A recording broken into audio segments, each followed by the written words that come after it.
agradecer a presença de todos vocês aqui conosco, em especial ao vereador Glauber, que está aqui conosco nessa tarde, também aos secretários municipais e também ao Conselho da Juventude de São Sebastião, ao Eric, ao Enzo, ao Lucas e o Arquimedes, representando o Conselho da Juventude, para montar o próximo painel 3, Cidades em Transformação Sustentável, Urbanismo, Crescimento e Qualidade de Vida. Gostaria de chamar ao palco o mediador Fernando Aguiar, presidente da Associação Comercial e Empresarial de São Sebastião.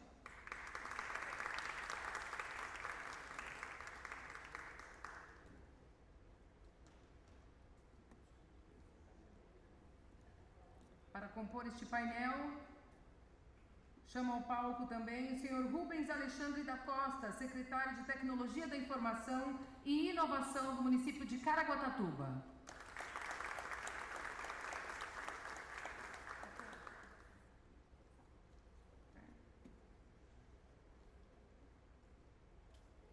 Gostaria de convidar ao palco também o secretário de Urbanismo de São Sebastião, o senhor Leandro Fernandes.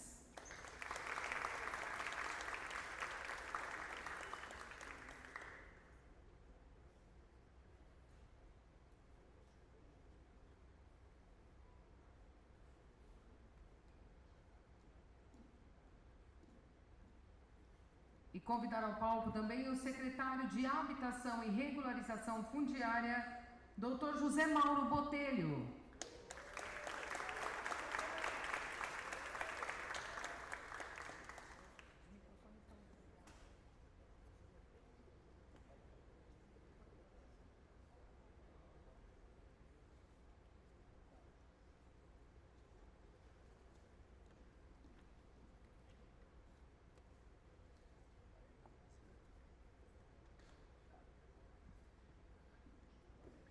Boa tarde a todos. Vocês estão bem? Almoçaram bem? Espero que sim. Para quem não me conhece, sou Fernando Aguiar, estou como presidente da Associação Comercial e Empresarial de São Sebastião. Um tema muito bacana, cidades em transformação sustentável. Difícil falar em sustentável com transformação de cidades, sobretudo em razão dos diversos problemas complexos que nós temos, mas nós vamos tentar, né, Leandro? Prazer ter você aqui, Rubens representando Caraguatatuba, Leandro, São Sebastião, Zé Mauro também, São Sebastião. Leandro, cidades, transformação. Vamos começar, que eu acho que de alguma coisa relacionada à tua pauta. Em São Sebastião, se não me falha a cabeça, nós temos duas leis master de uso e ocupação do solo. Uma de 78 e outra de 1987. São leis mais antigas que eu, e eu não sou tão novo assim. O que a gente pode fazer para atualizar, respeitando, obviamente, a questão sustentável, mas também se adaptando às novas ferramentas tecnológicas relacionadas ao uso e ocupação do solo? Bem, boa tarde a todos, é um prazer participar do evento. Realmente, hoje a nossa legislação ela é bem defasada. E a gente tem uma na costa norte e outra na costa sul. Já se tentou várias vezes essa atualização dessa lei, que às vezes se esbarra na falta de participação popular nas audiências públicas, e anteriormente, lá atrás, um pouco de vontade política. Hoje a gente já está trabalhando. A gente já tem um texto pronto dessa nova lei, que seria unificada. O nosso passo agora a gente vai bairro a bairro, porque a gente quer pegar as associações, mostrar o que vai mudar nos bairros, o que não vai mudar. Então, a gente vai começar nesse ano aí, a gente quer, até o final do ano, a gente ter isso daí já em audiência pública. Porque a gente precisa, só para você ver, de 78 a 87, muita coisa mudou. Vamos pensar assim, hoje tem hotel pet, é uma coisa que antes não existia. Então, como que eu coloco ele dentro da lei, entendeu? Hoje a gente tem várias tecnologias de geoespacialização, de permeabilidade, que a lei não contempla. Ela contempla impermeável e permeável, entendeu? Então eu acho que isso a gente precisa urgente, e a gente ainda tem uma lei estadual, que é o gerenciamento costeiro, que a gente tem que cumprir. Então, o nosso litoral, a gente já tem uma lei e a gente tem que cumprir a partir dessa lei. E o jeito que está mudando as coisas, se a legislação não acompanhar as mudanças que tem nas cidades, sempre vai ficando para trás. Sempre vai ficando para trás, a gente vai ter mais irregularidade, entendeu? Então, hoje em dia, com a tecnologia, toda a legislação ela tem que ir acompanhando as tecnologias, senão realmente a gente vai ficar para trás. Opa, tá aqui. A gente estava batendo um papo lá fora, você disse que morou em vários outros países e tal. O que você consegue trazer de fora da tua vivência, do que você viu, especialmente sobre essa ótica urbanística, fazendo um paralelo, lógico, comparando inteligentemente, à luz da nossa realidade aqui do litoral, o que dava de modo geral para a gente melhorar bastante? Porque assim, eu também circulo um pouco por aí, sabe? E do que eu vejo das outras cidades, comparando as nossas regiões, a gente tem historicamente problemas visuais urbanísticos muito clássicos. De um modo geral, está feio. E não é uma crítica do momento. A gente já vem assim de longo tempo. O que dá para melhorar nas nossas regiões, trazendo um pouco desse paralelo de fora? Oi, obrigado aqui. Quero agradecer o convite. Antes de mais nada, vamos lá. Vou trazer um pouco do contexto. Eu sou secretário de Tecnologia e Inovação. Entender sobre urbanismo, acho que foge da minha pauta, viu, Leandro? Mas assim, olhando para o mundo, né? E você trouxe muito bem isso agora, quando você fala sobre a capacidade da tecnologia. E eu acho que isso está dentro mais do meu contexto do que falar sobre urbanismo. Então eu vou falar sobre cidades que escalam de maneira sustentável, e aí a gente pode olhar a questão até tecnológica, como a tecnologia acompanha todo esse processo. Em Caraguá a gente tem feito um processo muito distinto entre olhar verticais de como a gente consegue organizar as secretarias, principalmente para que elas tenham dados e elas possam evoluir de maneira sustentável. Porque quando a gente fala de sustentabilidade, eu entendo que aqui a gente está falando de uma pauta urbanística, mas a gente tem que olhar a sustentabilidade como um todo. Não é apenas um ponto, né, quando a gente se fala de meio ambiente, também como um todo. Como que a gente prevê de maneira sustentável que o mecanismo público consiga comportar as demandas de saúde do município? Quando que a gente para olhar hoje no dado público e fala assim, quantas pessoas eu tenho hoje sendo atendidas na fila de tratamento na área da saúde, quantas estão em espera, quanto tempo está em espera e quanto eu vou gastar de recursos para que eu possa efetivamente tratar todas essas pessoas? Porque dado o momento em que a gente faz gestão pública, a gente está falando sobre recursos do contribuinte, né, do pagador de impostos, a gente está falando sobre uma gestão de recursos financeira de modo que consiga, de maneira ativa, como você trouxe muito bem aqui agora com esse ponto onde você falou, a legislação ela tem que acompanhar a evolução. É muito em virtude de ter essa ótica, esse ouvido atento às demandas atuais da sociedade. Então, talvez não tivessem tantas pessoas que fossem de idade avançada como é hoje. Aí eu vejo famílias que estão buscando, né, ou saindo porque a educação privada ficou um pouco mais cara, que estão indo para a escola pública. Quanto vai custar a escola pública em 4, 6, 8, 10 anos? É sustentável esse processo? Como é que a gente consegue olhar a questão de segurança pública, né? E aí tem dois fatores muito relevantes, que eu costumo brincar que assim, o fogo mudou tudo no mundo, né? O fogo nos propiciou evoluir enquanto sociedade. E os dados de aperfeiçoar essa evolução. Os dados são fundamentais na tecnologia e mapeamentos de geoprocessamento conseguem contribuir muito com isso. A gente está com um processo em Caraguá agora, que a gente está revitalizando o COI, então era o Centro de Operações Integradas, e está indo para o Centro de Segurança Integrada. Quando você fala sobre segurança, você não está falando única e exclusivamente sobre uma operação da GCM. Você está falando sobre um centro de segurança integrada que fala sobre mobilidade, bombeiro, fala sobre GCM, fala sobre polícia civil, militar, polícia rodoviária, você fala sobre várias forças de defesa que precisam estar atentas nessa área do município. A gente está revitalizando, a gente está saindo de 161 câmeras de monitoramento em Caraguá para 925 câmeras, integrando com as mais de 300 que a gente já tem nos prédios públicos. Quando você olha para isso, você está falando de sustentabilidade.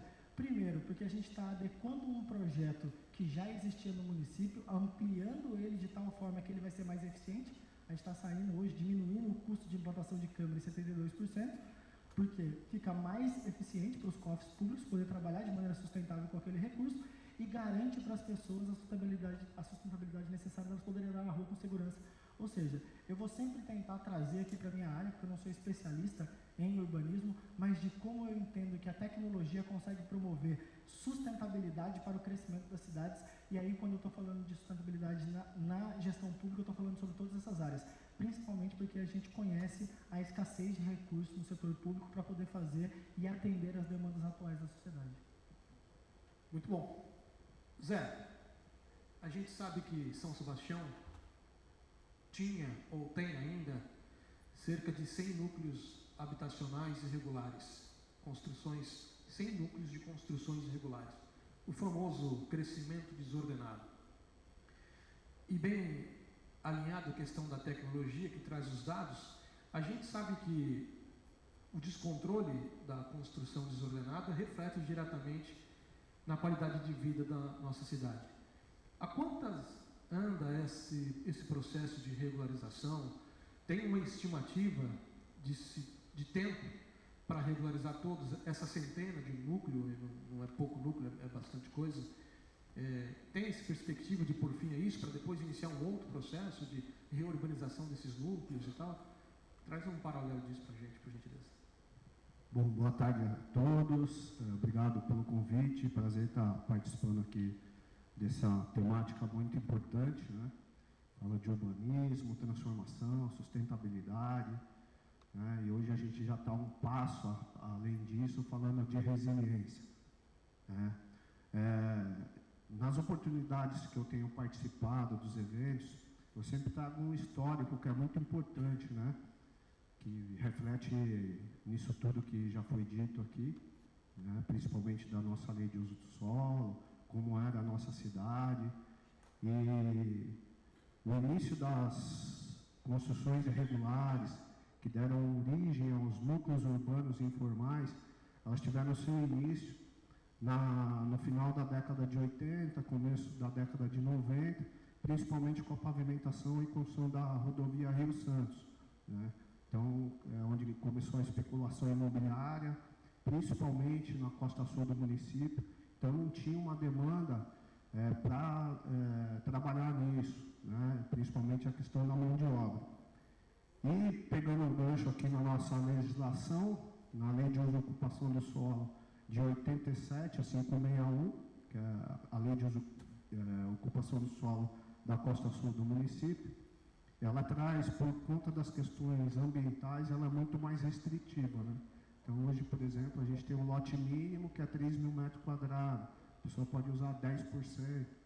Só que a pessoa que chegou aqui em São Sebastião e se deparou com essa realidade, ela não ia ter condição de comprar um terreno, e onde ela foi ocupando, a gente pode reparar que quando vai para Costa Sul, para Santos, a maioria dos núcleos eles se instalaram da pista para cima, que é onde não tinham construções, justamente por conta dessas restrições ambientais, né? A bacia hidrográfica de Camburi, Boiçucanga, Maresias, Barra do Una, então muita área de preservação ambiental. Então, elas ocuparam essas áreas. E em 2008, quando eu estava saindo como procurador ambiental e de obras, São Sebastião já tinha 54 núcleos já consolidados. Então veio a administração de 2009 a 2016 do ex-prefeito Irani. Ele assinou 42 termos de ajustamento de conduta com o Ministério Público e, passados 8 anos, ele não cumpriu, né, esses taques. E uma exigência do Ministério Público era justamente apresentar um plano de regularização fundiária. para ele Ministério Público. E isso não foi feito. Aí, em 2017, quando teve a mudança de gestão, o prefeito Felipe Augusto assumiu, São Sebastião já contava com 103 núcleos a serem regularizados. E foi um ano que entrou em vigor a Lei Federal 13.465 de 2017, a Lei de Regularização Fundiária, e foi um ano que foi criada a Secretaria de Habitação e Regularização Fundiária. Então, foi formado o quadro de pessoal, capacitação dos funcionários, e onde foi apresentado um plano municipal de regularização fundiária para o Ministério Público, com prazo de 10 anos para regularizar esses 102 núcleos na época. E até então o município ele tinha a prioridade dele, ele tinha o poder discricionário de escolher qual núcleo ele ia regularizar, só que o Ministério Público ele entendeu que não era um prazo para se cumprir, e ele poderia ter chamado a prefeitura para tratar desse assunto e rever os prazos, os núcleos. Ele entendeu por bem entrar com ações civis públicas em face do município, obrigando o município a cumprir a regularização fundiária, promover a regularização fundiária dos núcleos que foram objeto dos TACs lá em 2009. Hoje nós temos 48 ações civis públicas, 42 delas estão em fase de cumprimento de sentença, e a partir daí o município perdeu esse poder discricionário de tratar o assunto como sua prioridade ou não. Então nós estamos cumprindo 42 cumprimentos de sentença. O prazo ele é muito, não tem como falar para você, em um ano eu regularizo, porque eu sempre digo que tem um artigo da 13.465 que traz os produtos que você tem que desenvolver para regularizar um núcleo, né? Então, eu sempre falo que aquilo é uma receita de bolo pronto. Só que se você pega um núcleo plano, sem APP, consegue regularizar em um ano, você regulariza. Só que nós estamos falando de São Sebastião, né? Que é a nossa característica geográfica, geológica, hidrográfica, ela vai contra todas essas perspectivas. E são vários estudos técnicos. Eu vou citar um exemplo. Uma das exigências que você tem que fazer de um produto a ser apresentado é o estudo técnico ambiental. Então, é um estudo técnico que ele analisa toda a questão ambiental, urbanística, né, geológica, geográfica do núcleo, e a partir daí ele aponta o estudo técnico complementar. Aí ele fala, esse núcleo aqui, vou pegar um exemplo, Vila Açaí, que virou um case aqui, em todas as situações, é citado a Vila Açaí. A Vila Açaí é um núcleo que ele tem todos os problemas a serem enfrentados dentro do processo de regularização fundiária. Tem a questão geológica, escorregamento de terra, tem a questão hidrológica, que tem inundação, né? Então, são feitos os estudos complementares para dizer o que o município precisa fazer para sanar, mitigar ou eliminar o risco. Então, aí ele vai falar, depois que ele aponta a obra que tem que ser feita, depois da obra é feito um novo estudo para dizer se continua o risco, se aquilo mitigou, se parte das pessoas que estão morando ali podem ficar, se tem que ser realocadas. Então, é um processo muito demorado, né? Aí a gente tem também a questão orçamentária, quadra de pessoal. Então, isso são algumas dificuldades. Então, não tem como falar para você um prazo certo que eu levo para regularizar um núcleo. Sempre tem essas questões a serem enfrentadas, mas num núcleo fácil, há um ano a gente consegue regularizar. Sou repetitivo em elogiar a equipe da Secretaria, que eles desenvolvem um trabalho com muita eficácia, com muita dedicação.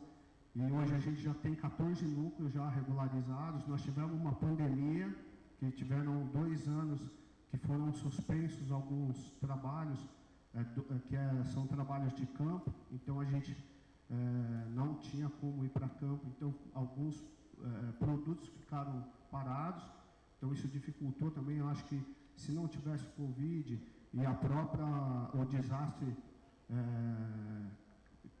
que aconteceu em 2023, a a gente poderia ter entregue mais alguns núcleos, não só 14. Então são essas dificuldades, principalmente em São Sebastião.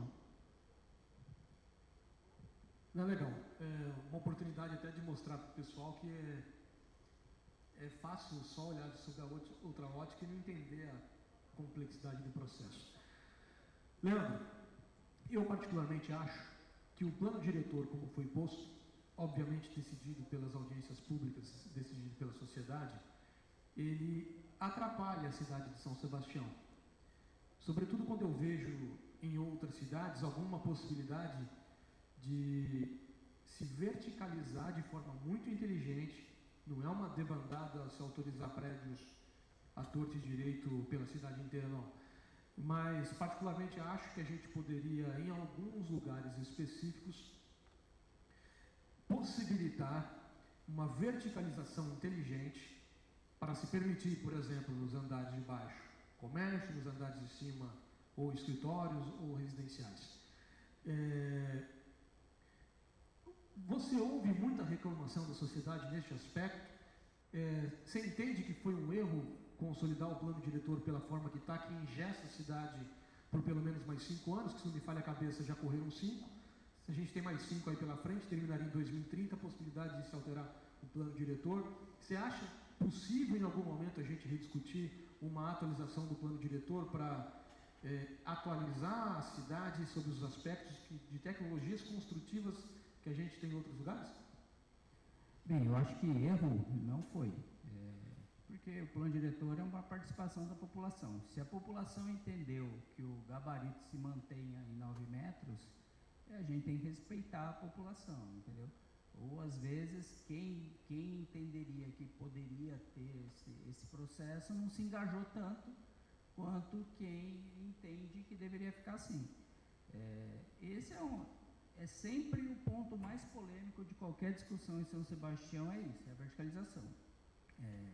O plano diretor, ele permite, em casos excepcionais, se passar os 9 metros, no caso do ginásio, no caso do teatro aqui, que ele tem mais de 9 metros, no caso de habitações populares, como é o caso que foi construído em Maresias, está sendo construído na Topolândia, e foi construído lá na Baleia Verde, no momento que a gente precisou.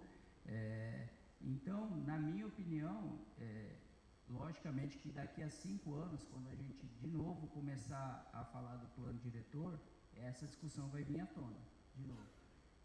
Existem alguns bairros de São Sebastião, mais a Costa Norte, que eu acho que vale a pena essa discussão.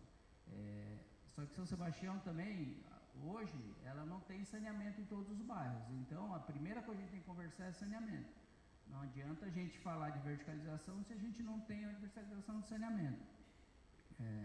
Então, eu acho que esse é o primeiro ponto que a gente tem que discutir. Agora, eu acho que não foi um erro. Eu acho que virou até uma tradição de São Sebastião isso daí, que eu ainda acho difícil a gente conseguir passar essa fase. Eu acho que nem no próximo plano diretor, eu acho que a gente não vai conseguir. Teve até uma discussão, né, no próprio plano diretor errada, que falaram que a prefeitura estava mascarando, como a gente mudou os coeficientes de aproveitamento, falou que estava mascarando a verticalização, que é uma maior mentira, que você pode ver que não tem nenhuma aprovação de prédio desde o plano diretor, e o plano diretor não mudou nada, o que as leis que a gente aprova com elas, que é a 225 e a 561. Mas eu acho que por enquanto, eu acho que a gente tem que discutir saneamento, eu acho que a gente tem que discutir a resiliência, a gente tem muita área de risco na nossa cidade, para depois a própria regularização fundiária a gente tem que discutir muito. Porque a nossa cidade, ela não tem uma faixa grande de terra, ela tem o morro, ela tem a praia, essa faixa está sendo pressionada, até hoje a gente é pressionado com tentativa de invasão de terra. Hoje a gente tem uma tecnologia, até falando da tecnologia, hoje a gente tem uma tecnologia de foto de satélite, foto de drone, que identifica aumento de construção. Caraguá também tem essa tecnologia. para ajudar a gente na fiscalização. Mas eu acho que a gente primeiro, antes da gente falar em verticalizar, a gente tem que falar em regularizar e cuidar do que a gente tem, principalmente com o saneamento básico. Falando em tecnologia, Rubens, eu quero ouvir um pouco mais de você, de forma mais profunda mesmo, um pouco mais do quanto os números podem ajudar, por exemplo, esse crescimento desordenado e a adequação das atividades das funções públicas com essa inteligência dos dados. Eu quero fala um pouco mais assim, do que vocês estão executando lá, do que vocês vão executar e do que vocês estão tentando copiar de outros lugares que a gente pode adequar às nossas regiões. Legal, legal. Eu estou ouvindo aqui esse debate, ele é extremamente rico, porque eu vejo que a tecnologia ela acaba permeando as necessidades de todas as secretarias, porque ela é meio, né? A secretaria não é fim de tecnologia. Eu não estou na ponta efetivamente entregando alguma coisa para alguém. Na verdade, eu estou cuidando da sustentação para garantir que todas as secretarias consigam fazer o seu papel com o maior nível de eficiência possível. Então, na verdade, a gente sempre olha lá alguns critérios que é assim: eficiência, inclusão e transparência. Isso é lema para qualquer iniciativa que a gente tenta tocar. Quando eu falei do CSI aqui, né, da iniciativa que a gente está tocando lá, foi exatamente porque coloca muito desses pontos que vocês estão falando. Quando a gente reuniu todas as forças de defesa para mapear exatamente aonde a gente queria todas as câmeras, não foi um sistema de mapeamento imposto pelo prefeito. O prefeito não olhou e reuniu algumas forças de autoridade e falou assim, vamos lá, a gente precisa colocar um sistema de monitoramento na cidade para garantir a adequação e a segurança de todas as pessoas, mas nós não somos especialistas nisso. Quem são os especialistas? E aí nós chamamos os responsáveis por todas as forças de autoridade exatamente para promover isso que você está falando, que é como que esses números ajudam na ponta. E aí tem números que ajudam na ponta. Se a gente tem um sistema na área de defesa civil com antenas que conseguem mapear, né, toda essa questão de densidade do ar, que consegue fazer análise preditiva sobre chuva e essas coisas, eventualmente catástrofes podem ser previstas. E quando você olha nos Estados Unidos, cara, tem cidades nos Estados Unidos que elas são vítimas de furacão há muito tempo. Mas as pessoas sabem exatamente, através dos números, conviver de maneira tranquila com o furacão. Eu sei que no meio do ano aqui tem furacão e está tudo bem.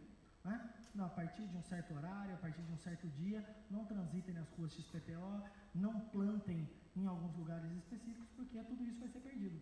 Por quê? Porque tem a análise preditiva. Quando a gente fala sobre catástrofe, se a gente tem uma área de defesa muito robusta, a gente consegue prever isso. E aí você trouxe um ponto aqui, Leandro. Falou assim, nós temos muitas áreas de vulnerabilidade. Quantas áreas de vulnerabilidade? Né?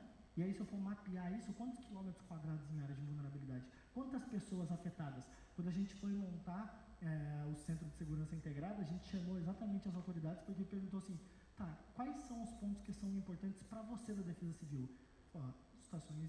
Áreas em situações de vulnerabilidade.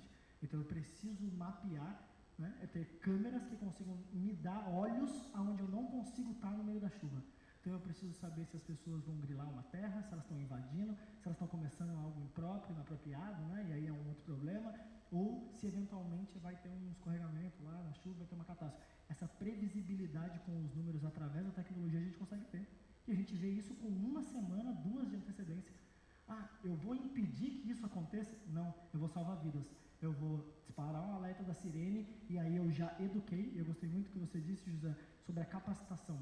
Eu acho que um ponto fundamental da prefeitura para ela poder lidar de maneira mais construtiva com o munícipe é educando. Muita gente não sabe como é o processo burocrático e de como a prefeitura precisa para ela contratar um lápis ali que não tem, tem que abrir um processo, tem que fazer isso, né? É difícil, é realmente trabalhoso. Eu vim da área privada, tá? Trabalhei muito tempo, trabalhei sempre no setor privado, é a minha primeira experiência no setor público. E assim, e aí você perguntou, né, o que vocês estão fazendo lá em Caraguá? A primeira coisa que a gente fez foi verticalizar soluções. A gente fez exatamente o que você está falando, Leandro, só que na tecnologia. A gente entendeu que a primeira coisa que a gente precisa fazer é cuidar da sustentação da tecnologia. E aí, depois de processos internos, e aí depois de processos internos, resultados. Então vamos lá, a gente tem 6 iniciativas hoje em Caraguá, que elas acontecem em 3 eixos diferentes: sustentação, processos internos e aí resultados. Quando a gente fala de sustentação, é garantir que tudo aquilo que eu tenha funciona de verdade, de maneira eficiente, com preço justo. Esse é o ponto fundamental. Garantir que isso funcione me permite o quê? Escalar. Ok, eu já tenho um sistema na saúde, eu já tenho um sistema na educação, eu tenho um sistema no social, eu tenho um sistema no esporte, e eu sei que todos esses sistemas conseguem se conversar. Por quê? Porque quem entende um suficiente de tecnologia sabe que algumas línguas não se conversam com muita eficiência. E é como se assim, ó, eu falo inglês muito bem, ele fala francês perfeitamente, que ele é fluente, e ele é que é nascido na Suíça. Não interessa o quão bem cada um fale a sua própria língua, se esses sistemas não falarem a mesma língua, eles não vão se comunicar, que daí é processos internos. Como que a gente faz para garantir que os dados da saúde cruzem com os dados da educação, cruzem com os dados do esporte? Aí, respondendo a sua pergunta, como é que os dados efetivamente ajudam na ponta, para eu garantir que assim, ó, o seu filho machucou na escola, educação, ok? Escola. Só que daí eu vou na ficha dele e olho lá, o Luiz, que machucou na escola, ele também passou na saúde há 2 meses atrás. E aí o histórico dele diz que ele pode tomar uma vacina XPTO aqui, ou tomar uma injeção XPTO para garantir que ele, ou seja, tem interoperabilidade de dados. A interoperabilidade de dados é um setor mais avançado que consegue garantir que a gente tenha a sustentabilidade do município, olhando, e aí eu trouxe o contexto, você perguntou na primeira pergunta sobre como, olhando para fora, a gente pode trazer para cá e como que a gente olha. Hoje a gente fala muito de bem-estar social de alguns países da Europa. A gente fala sobre países como Dinamarca, Noruega, Finlândia, que tem altos índices. Mas tem altos índices do quê? Educação. Educação. A saúde, ela acaba pagando a conta da educação. Quando você não tem saneamento básico, quem que paga a conta? A saúde paga a conta. Quando você não tem, a pessoa que precisa se vacinar na época certa, porque ela não teve essa educação, quem paga a conta? Saúde. A saúde paga a conta de vários processos. Educar as pessoas, os munícipes, garantir que você tenha uma taxa de educação muito boa e eficiente, também contribui. E aí, olhar dentro da escola, e hoje com a inteligência artificial é muito fácil colocar sistemas que prevêem a análise de comportamento dos alunos dentro da escola para saber se ele vai evadir, se ele vai bem, se ele vai mal, ou quais as ações corretivas que eu posso fazer de maneira preditiva para garantir que esse aluno não descaminhe. Isso a gente está fazendo em Caraguá. Então a gente está fazendo um processo de mapeamento de dados lá em Caraguá hoje, com interoperabilidade de todos os dados. Eu vou lançar aqui de antemão, acho que nem sei se é permitido, o prefeito não está aqui, mas eu vou falar para vocês. No final de todo esse nosso processo, a gente quer garantir uma coisa chamada Caraguá Digital.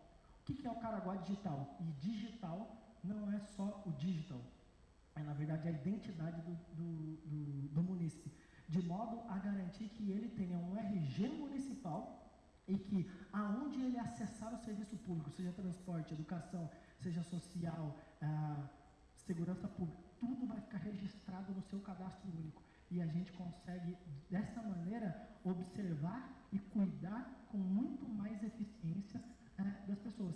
Esse é o processo que a gente está fazendo em Caraguá. Então, a gente já está num processo bem avançado, tem 2 selos bem legais, né? A gente acabou de assinar um acordo de competência junto com a Agência Espacial Brasileira, que a gente fez um evento de tecnologia para meninas do novo ano lá, chamado Elas Tech. Foi um evento dentro do teatro. Pô, nos 2 eventos a gente contou com a casa cheia, então foram mais de 1.200 meninas aprendendo sobre tecnologia, que é algo que a gente quer fomentar. A gente acha extremamente importante, porque traz um emprego qualificado, traz uma boa renda para o município, traz uma mão de obra qualificada capaz de contribuir com o crescimento da própria cidade. A gente quer fomentar isso nas meninas. A gente trouxe a rede geral do TikTok, direto de Nova York, para falar para as meninas lá. Foi um evento super interessante. E o desdobramento desse evento tá rolando agora. E aí, grande parte disso, desse evento de educação que a gente fez e que oportunizou a gente levar esse contexto para as pessoas, para elas entenderem aquilo que a gente está fazendo, tem se desdobrado em algumas coisas. Uma da palestrante era diretora da Agência Espacial Brasileira, que depois ela visitou a Secretaria de Tecnologia e falou assim, deixa eu entender, como que vocês estão fazendo aqui? Cara, a gente teve um acordo com elas agora na sexta-feira, que ela começou a investigar a gente como um case de gestão pública. E outro ponto relevante foi que a gente acabou de ser aceito no processo do MIT, Innovative Workplaces, que é muito voltado ao setor privado, ou seja, ambientes de trabalho inovador no setor privado, que identificou uma oportunidade de premiar o setor público, entendendo que a gente está fazendo práticas sustentáveis e inovadoras dentro do setor público. Isso é importante. E aí, da onde a gente tem espelhado? Cara, a gente tem olhado boas práticas de todos os lugares, estamos de portas abertas e querendo construir caminhos, muito em virtude dos prefeitos estarem bem próximos, para a gente conseguir fazer isso. Eu vim do setor privado, trabalhei sempre como diretor de tecnologia em empresas grandes, né, Buser, G4 Educação, que são empresas que escalaram muito, muito rápido, e eu quero trazer como um senso de contribuição aquilo que eu fazia no setor privado para o setor público. E eu entendo que a gente está de portas abertas para tentar somar com todos vocês, quem tiver interesse, em construir essa aliança de boas práticas públicas para que a gente possa evoluir como um todo, porque no final são as pessoas que se beneficiam disso, né? A gente tem menos catástrofes, ou tem catástrofes que atingem menos pessoas, a gente tem menos pessoas em situação de vulnerabilidade, tem menos pessoas que ficam reféns do sistema de saúde que no final não consegue atender na ponta, tem como melhorar índices educacionais. Então a gente está super aberto para poder bater um papo sobre isso. Muito bem. Leandro, rapaz, você viu o que a tecnologia faz na nossa vida? Falando em tecnologia, a gente sabe que foi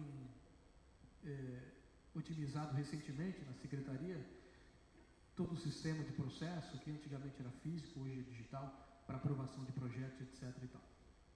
Mas a gente também sabe que ainda é possível aprimorar mecanismos, por exemplo, embora muita gente torça o nariz, alvará automático por parte do responsável, do engenheiro, do arquiteto, aquela coisa de dispensar, entre aspas, um processo de licenciamento clássico para construções de baixo risco. Isso está no radar da Secretaria?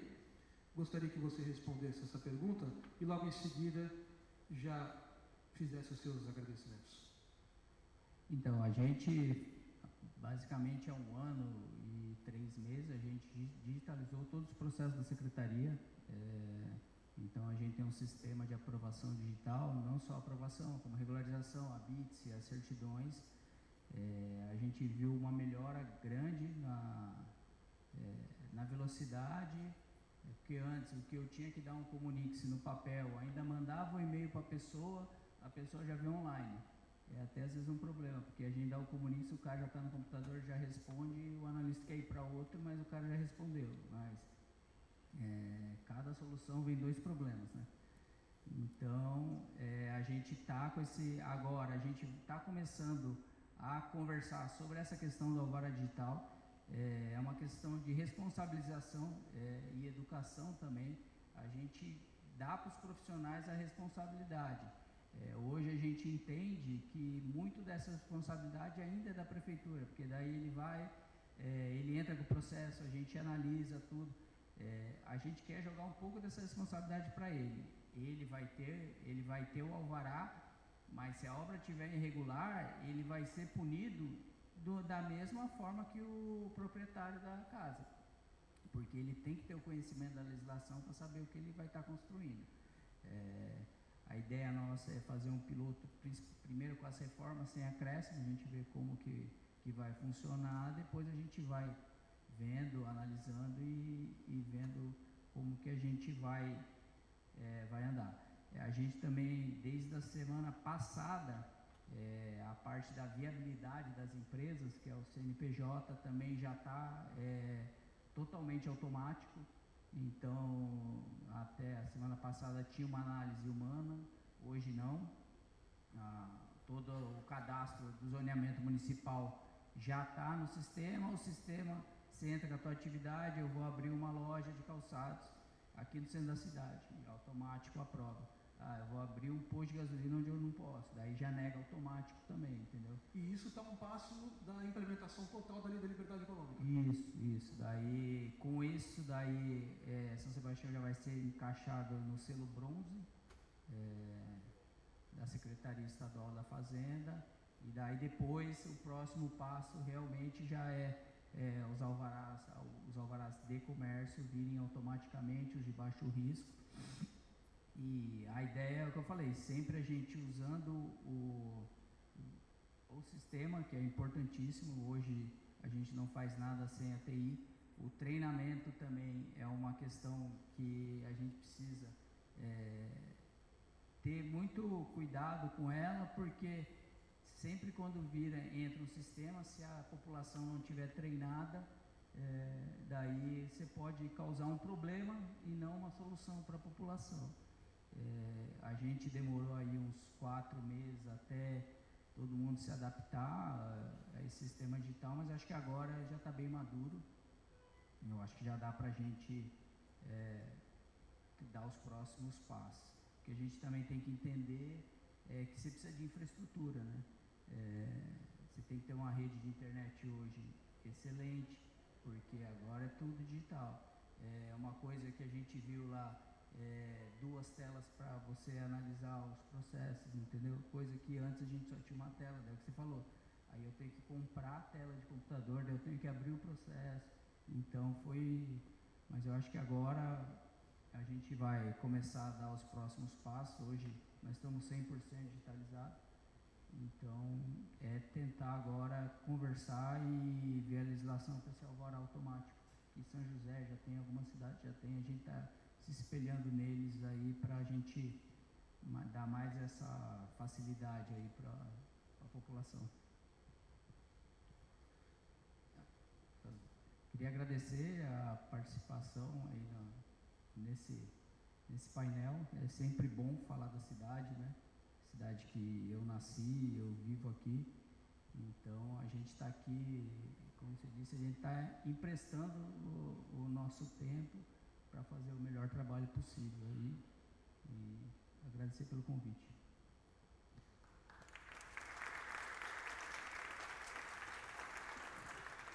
Zé, está claro que não dá para a gente falar em crescimento sustentável de cidade senão organizando também a regularização fundiária. E regularização fundiária tem a S e tem a E.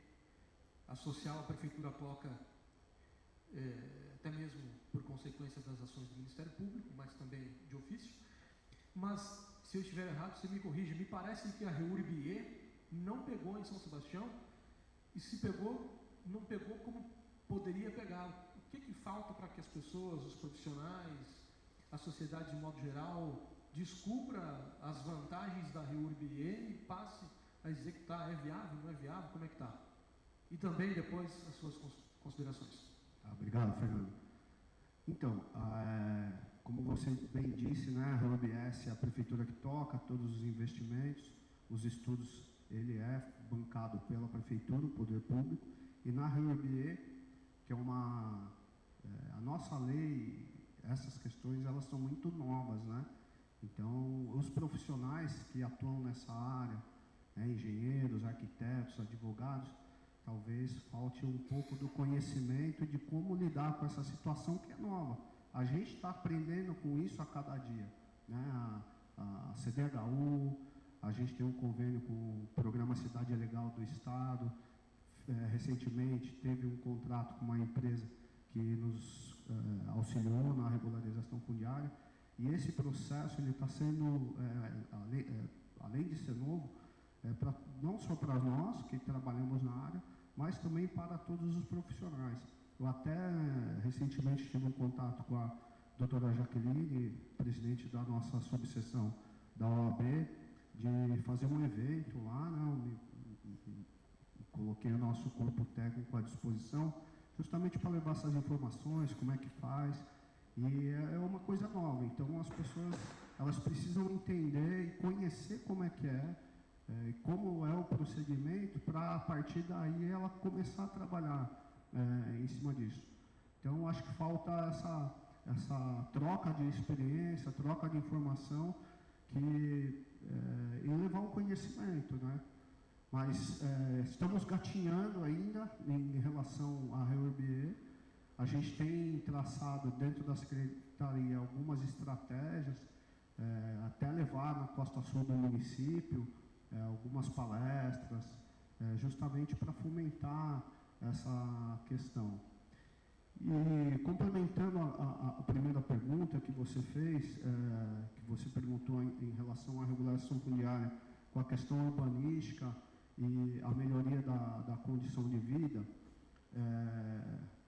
eu acho que a regularização fundiária ela tem dois objetivos, né? Desculpa, pessoal, estou olhando muito para cá, mas por causa da luz, tá? Tem dois objetivos. Obrigado. Uma, você a entrega do título para a pessoa, que é a garantia jurídica. Isso até foi agora recentemente bastante utilizado, que foi numa ação judicial de reintegração do posse do núcleo Chico Soldado. Teve uma empresa que entrou com a reintegração de posse. As pessoas ganharam a ação justamente porque ela tinha ganho o título. E o outro objetivo é você levar a infraestrutura básica e essencial, né?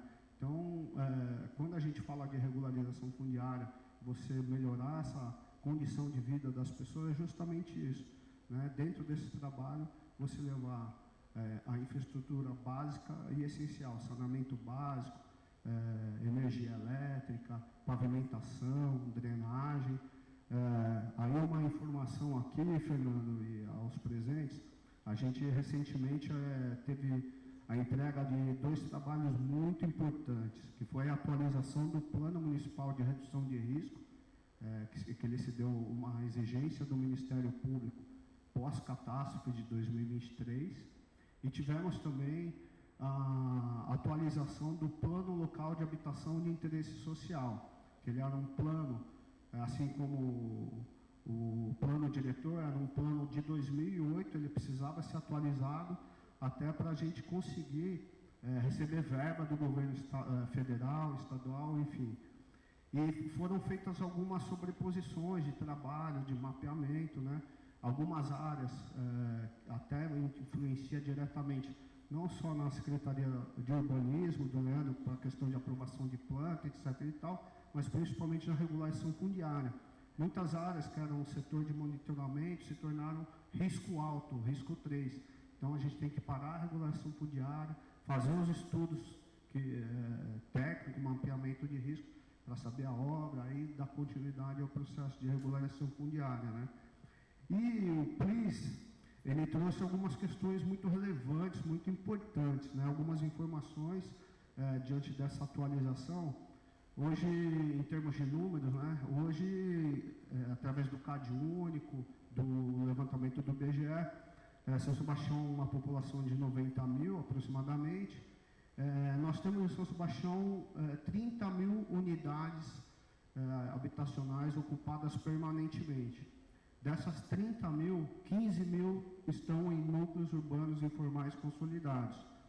E em cima desses números, trouxe dois tipos de déficits habitacionais, o quantitativo e o qualitativo. O quantitativo são aquelas residências, as unidades habitacionais que se encontram em área de risco alto, então depende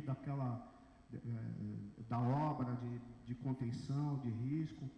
E tem o qualitativo. O qualitativo é o que você levando a infraestrutura, você levando a pavimentação, a drenagem, você consegue sanar esse déficit. E aí é onde vai influenciar justamente a questão da vida social das pessoas, né? A dignidade da pessoa humana. Então ela precisa ter uma habitação de qualidade e um lugar seguro para morar, com uma condição de vida melhor.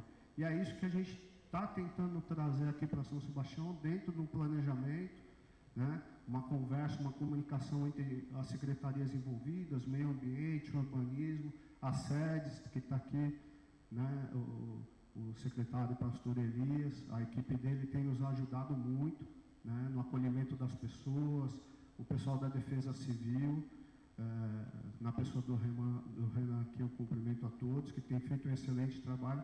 Então é isso, participação, comunicação e planejamento.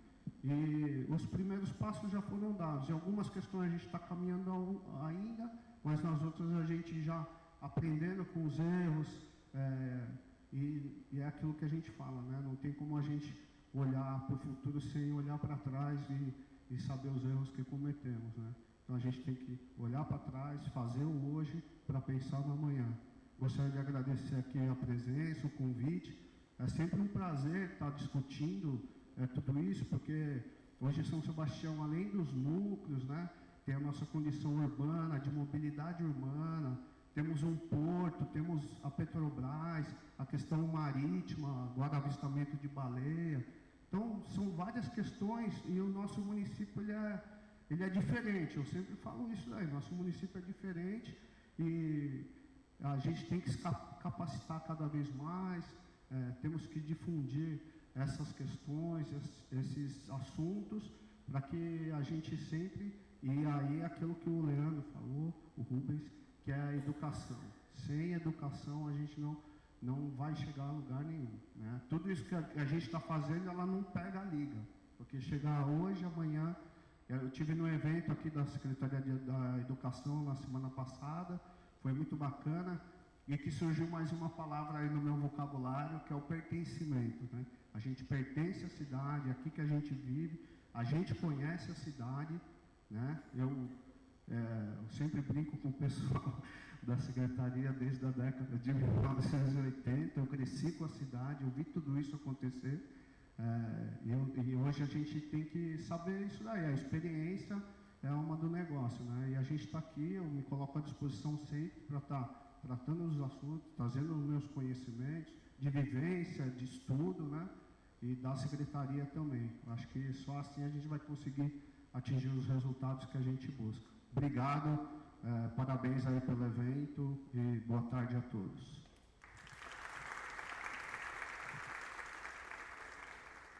Rubens, seus agradecimentos. Eu vou ser simplista nesse agradecimento final aqui, num exemplo, numa analogia, mas eu acho que ela cabe. Quem que já foi na casa dos pais ou dos avós no final de semana fazer uma refeição? Aí você leva lá um pouquinho, né, de feijoada, sabe, um pouquinho de arroz. Aí de repente você chega lá, todo mundo come muito e parece que você volta para casa com muito mais do que você levou. Não é louco isso, esse evento? Né? Isso aqui é igual. Cada um dá um pouquinho de si, mas no final todo mundo volta com muito mais do que veio trazer. Eu acho isso extremamente fundamental. Quero agradecer, Fernando, a gentileza. Quero agradecer, Leandro, José. Muito obrigado. Ter essa qualidade de bate-papo de políticas públicas e poder transmitir para as pessoas é fundamental para que elas possam entender essas boas práticas daquilo que a gente está fazendo e que vocês possam levar, né, essa palavra à frente, falar para todas as pessoas, porque nem todas as pessoas estão ou são de fato envolvidas na política e elas não sabem o quanto isso impacta na vida delas individualmente. E ainda mais com essa polarização, talvez as pessoas tenham se distanciado da politização das coisas, que é a arte que nos trouxe até aqui, que é de reunir lá, antigamente, atrás de uma fogueira e contar histórias, né? Debater o papo, como a gente veio até aqui, e a gente está perdendo essa qualidade de debater, de bater papo, de crescer, de ouvir novas opiniões e se engrandecer com tudo isso. Que todo mundo aqui seja um agente de transformação. Eu gosto muito de lembrar que tecnologia e automatização de dados não é sobre automatizar o passado, é sobre construir o futuro. Tecnologia tem esse efeito muito claro. Agradeço. Muito obrigado, viu? Senhoras e senhores, uma salva de palmas aos participantes.